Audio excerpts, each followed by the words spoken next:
Hi friends, welcome to our channel. నా పేరు రమేష్ వర్మ.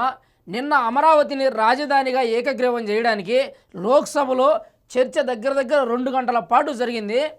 ఇక్కడ మనం గమనించాల్సిన విషయం, నవ్వుకోవాల్సిన విషయం ఏంటంటే జగన్మోహన్ రెడ్డి గారిని వాళ్ళ పార్టీని 11 అనే నెంబరు వెంటాడుతూ వేధిస్తూ ఉంది. ఏంట్రా విషయం అంటే లోక్సభలో 11 పార్టీల భాగస్వామ్యం జరిగింది. అది ఎన్ని గంటలప్పుడు?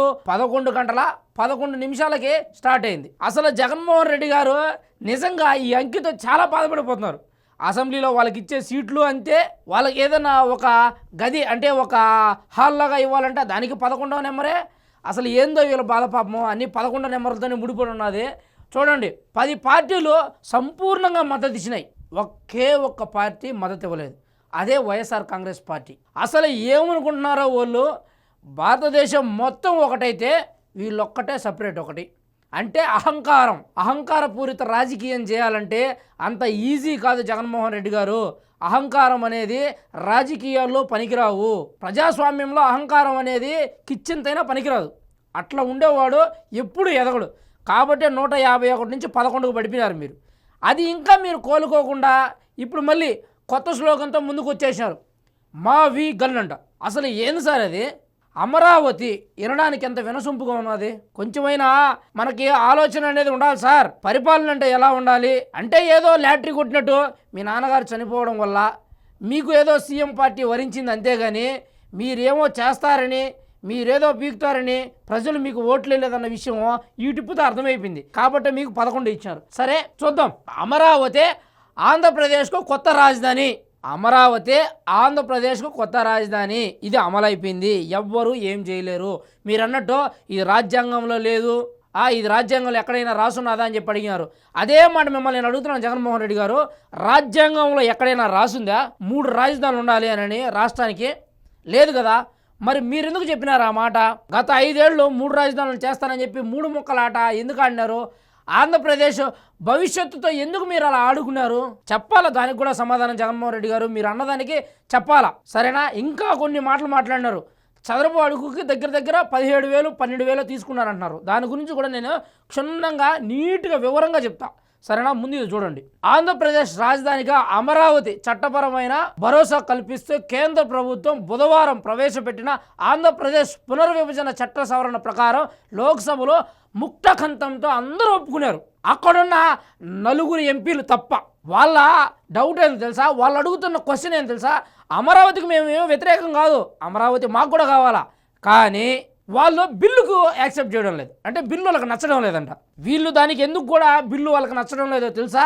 ఆంధ్రప్రదేశ్ డెవలప్ అవుతుంది, అమరావతి రాజధాని అవుతుంది, చంద్రబాబు నాయుడు గారి పేరు చిరస్థాయిగా నిలబడిపోతుంది.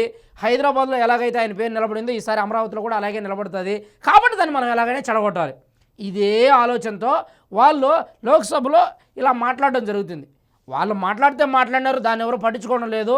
10 పార్టీలు ఏకగ్రీవంగా ఎన్నుకున్న తర్వాత వీళ్ళదే ఉంది, కానీ వాళ్ళు మాట్లాడిన విధానం మంచిది కాదు. ప్రజలకు మంచి జరగడమే కదా ఒక ప్రజాస్వామ్యంలో ఉన్న నాయకుడికి అవసరం. కానీ దాని గురించి పక్కన పెట్టి ప్రజలకు మేలు కాకుండా మీ మేలు చూసుకున్నారంటే అంటే ఏందని మీరంటారు?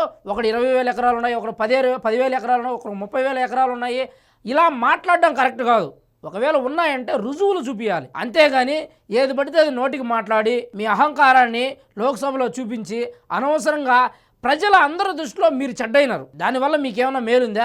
గతంలో చంద్రబాబు నాయుడు గారిని జైల్లో ఏపించినారు, ఏపించడం వల్ల మీకేమైనా మేలు జరిగిందా? కాబట్టి ప్రజలు ఏం చెప్తున్నారంటే కొంచెమైనా అహంకారం అనేది రాజకీయాల్లో పనికిరాదు, అంత కూడా పనికిరాదు. అందరూ మాట్లాడుతూ ఉంటారు, మాట్లాడిన దానికి సమాధానం చెప్పేదానికే కదా మనల్ని నాయకుడిగా ఎన్నుకున్నది. దాన్ని వదిలిపెట్టి చూడండి, మీకు ఇంకా చూపిస్తా. రాష్ట్రానికి ఏ రాజధాని లేకుండా చేస్తున్నారంట. ఇది ఒక ప్రముఖ పేపర్లో వచ్చింది. ఈ పేపర్కి ఉన్నంత పేరు ఈ పేపర్ అసలు నోరు తెరిస్తే చెయ్యి తిరిగితే అబద్ధాలే రాస్తుంది అని చెప్పి ఈ ఒక్క జాలు చూశారు కదా. నేను ఇంతకుముందు చూపించిన అక్కడ ఏం రాసింది? అమరావతికి ఏకగ్రీవంగా 10 పార్టీలు యాక్సెప్ట్ చేసినాయి, ఒక్క పార్టీ తప్ప. ఆ ఒక్క పార్టీ ఇది. జగన్మోహన్ రెడ్డి గారు ఫోటో ఎంత వేసుకున్నారు చూడు. ఈ పేపర్ మొత్తం ఎతికితే దగ్గర ఒక 60-70 ఫోటోలు ఖచ్చితంగా ఉంటాయి. ఏ ఫోటోలు ఉంటాయి, ఇంక వేరేటి ఏముండవు, ఏ ఫోటోలే ఉంటాయి. చూడు, అవినీతిని కప్పిపుచ్చుకోవడానికి చంద్రబాబు డ్రామాలు, వైఎస్ఆర్సీపీ జగన్మోహన్ రెడ్డి మండిపడుతున్నాడంట. ఎవరు మోసం చేస్తూ ఉన్నది, ఎవరు అవినీతి చేస్తూ ఉన్నది? పక్కా అవినీతి చేసింది, పక్కా మోసం చేసింది. దగ్గర 2 లక్షల కోట్ల రూపాయలు మీరు ఇచ్చిన హామీలకు ఖర్చు పెట్టినామని చెప్పి ప్రజలను మభ్యపెడతా ఉన్నది మీరే జగన్మోహన్ రెడ్డి గారు. ఈరోజు 29,000 మంది రైతులు వాళ్ళ త్యాగంతో వచ్చిందే అమరావతి. వాళ్ళ త్యాగాన్ని కూడా మీరు గుర్తించకుండా నాడు బూటుకాలతో తన్నిచ్చారు వాళ్ళని. ఆ రోజు నుంచి ఈ రోజుకి మీరు ఆ రైతుల పట్ల విషం కక్కుతూనే ఉన్నారు. కొందరు అనబోతే చంద్రబాబు అడుగుకు 17,000 ఖర్చు అవుతుంది, 12,000 ఖర్చు అవుతుంది అని చెప్పి మాట్లాడుతున్నారు. ప్రతిదీ ఎవిడెన్స్ ఉన్నాయి, ప్రతిదీ క్షుణ్ణంగా నీట్గా క్లియర్గా మాట్లాడుకుందాం. చంద్రబాబు అడుగుకి ఎంత అయింది, తెలంగాణకి ఎంత అయింది, పక్క రాష్ట్రాలకు ఎంత అయింది, ప్రతిదీ మాట్లాడుకుందాం. ఇంకా చూడండి ఏం మాట్లాడినాడు. 2014లో 50,000 ఎకరాలు అద్భుత రాజధాని అంటూ బాహుబలి సెట్టింగ్స్ వేసినాడంట. 2014లో 50,000 ఎకరాలు రాజధానికి ఇచ్చిందని చెప్పింది ఎవరు నీకు? అంటే మీరు ఏదనుకుంటే అదే జరిగిపోతుందా? 50,000 ఎకరాలు కాకుండా మళ్ళీ ఇంకొక 50,000 ఎకరాలు అడుగుతున్నాడు అని చెప్పి అంటున్నారు. అయ్యా వాళ్ళు అడుగుతూ ఉన్నది డెవలప్మెంట్కే కదా, వాళ్ళు తినడానికో వాళ్ళు ఇంకేదో చేసుకోవడానికే కాదు కదా అడుగుతూ ఉన్నది.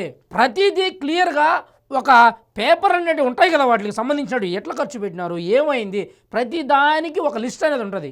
ఆ లిస్ట్ ఎక్కడికి పోతుంది? వాళ్ళు చూపించకుండా ఏమి ఈ 5 ఏళ్ల ప్రభుత్వం అయిపోతాను వెళ్ళిపోరు కదా, పారిపోరు కదా దేశం విడిచిపెట్టి. నువ్వంటే లండన్కి పోతావు లేదా బెంగళూరు పోయి కూర్చుంటావు. ఆయన ఆడికి పోతాడు, వాళ్ళు ఆడికి పోతారు. కూటమి ప్రభుత్వం ఎక్కడికి పోదు, పొద్దున్నంతా ప్రజల కోసం తిరుగుతారు, సాయంత్రానికి ఒక చోటుకు వచ్చేస్తారు.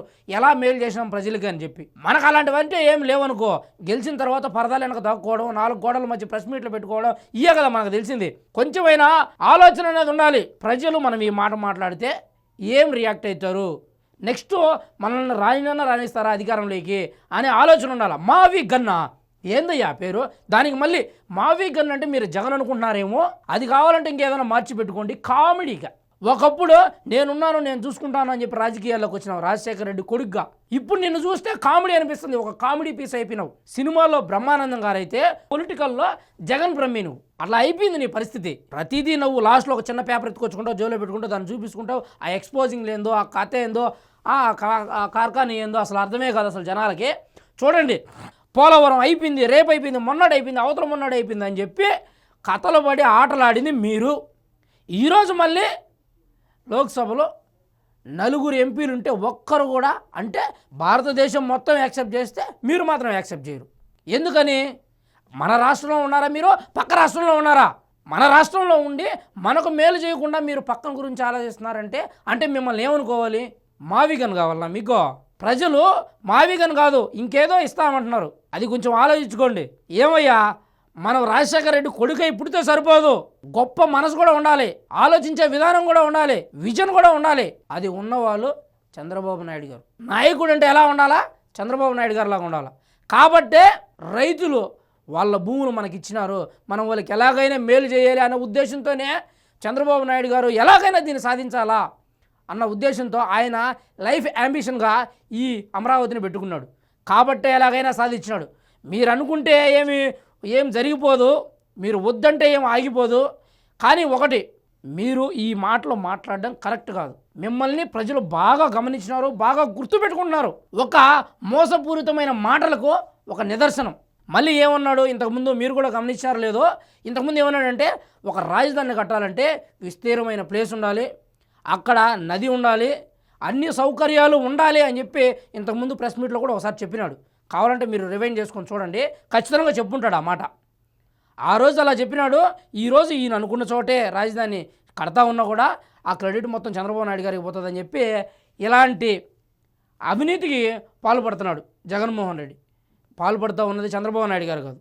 మళ్ళీ చెప్తున్నాను ప్రజలారా, ఉద్యోగాలు కానీ కంపెనీలు కానీ ఖచ్చితంగా చంద్రబాబు నాయుడు గారు చెప్పిన టైంకి చెప్పినట్లు చేసే నాయకుడు చంద్రబాబు నాయుడు గారు. ఒక విజన్ ఉన్న నాయకుడు, అందరికీ తెలుసు ఆ విషయం, విజన్ ఉన్న నాయకుడు అని. ఇలాంటి వాళ్ళు ఏదో మేము పెడితేనే సంతకం అయిపోతుంది కదా, మేము సంతకం పెట్టకపోతే ఆగిపోతుంది కదా అని అనుకోవడం మన భ్రమ మాత్రమే. జగన్మోహన్ రెడ్డి గారు, ఇకనైనా మీరు స్వార్థపూరితమైన ఆలోచనలు మానేయండి, ప్రజలకు ఉపయోగపడే పనులు చేయండి, కనీసం కమిడియన్ కన్నా మిగిలిపోండి. ఎందుకు? అసలు ప్రతిపక్షం ఎలాగో లేదు, కనీసం కమిడియన్ కన్నా మిగిలిపోండి సార్. సరేనా? జై హింద్.